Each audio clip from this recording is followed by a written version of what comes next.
Welcome back to Word of the Day with Lance Conrad. Today's word is stigma. Let me tell you a story. In ancient times, a stigma was a tattoo or brand that identified a slave, criminal, or anyone that society looked down upon.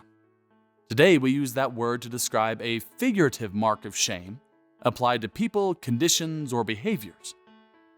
In 1873, Father Pamphile, a Flemish priest, fell ill. It wasn't a life-threatening illness, but he was due to leave on a strenuous journey to the faraway islands of Hawaii, and he feared that the months of hard travel would only aggravate his illness. So he recommended his little brother, Father Damien, to go in his place. Damien was considered only a mediocre priest, lacking the education and ambition that made his brother so successful.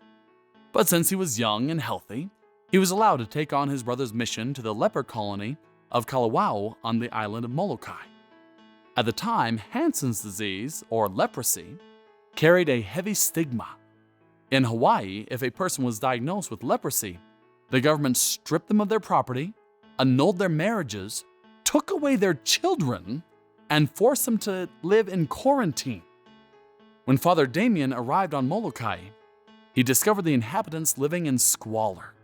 They lacked sufficient food, decent shelters, and even basic sanitation. Ignoring the stigma on lepers, Father Damien insisted on living side by side with them.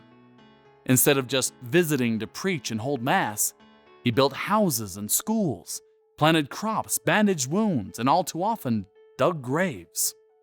After 11 years on the island, Father Damien contracted the disease himself. Rather than abandon his mission, Damien worked even harder, struggling against his symptoms to improve the lives of his fellow lepers until his death in 1889.